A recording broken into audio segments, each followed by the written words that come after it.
Hello, everyone. We're going to discuss a very important topic today, and that is people first languages. Simply put, this is how we address individuals, and we're going to discuss some do's and don'ts on how we should go about doing that. The facts. The largest minority is individuals with disabilities. And these people come from all different ages, races, genders, socioeconomic classes, all walks of life.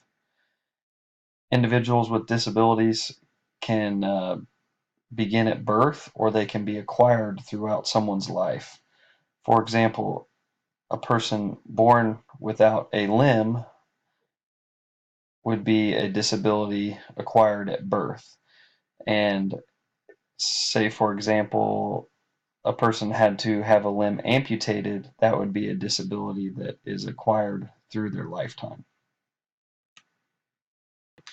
People first languages. This is something that focuses on the person, not the disability. And you want to talk in a people first language to show respect and emphasize the student or the person first and not necessarily whatever disability it is that they may have. Examples of how you can correctly use people first language include the following. Instead of saying the autistic boy, say the boy who has autism.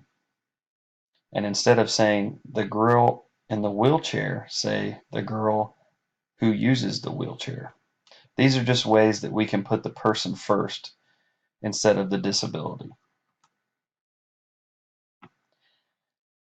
Here is a list of phrases to use and phrases that you should try to avoid using when using people first languages. Just to read a couple of the examples for you. He receives special ed services. That is a phrase that we could use that's putting the person first. And phrases that we want to avoid is he's in special ed. Another example would be he has a physical disability, or he's a quadriplegic, or is crippled. One more suggestion when using people first languages, and this one's I feel is rather important, is speak directly to the person who is disabled. Avoid talking about someone as if they are not there. So if you have a child or a student in your class that has a disability, speak directly to them and address them instead of talking to someone else about them. The next thing is don't make assumptions about a person with a disability. As we work with our students who have disabilities, don't assume that they want or necessarily need help. Ask if they would like help and how can you assist them. A lot of our students, are fine getting along by themselves independently. So just make sure that we don't assume that they need help. Let's make sure that we ask them if they would like assistance. The next thing I want to talk to you about is teaching people first language. Our students come to us from a lot of different backgrounds and mannerisms.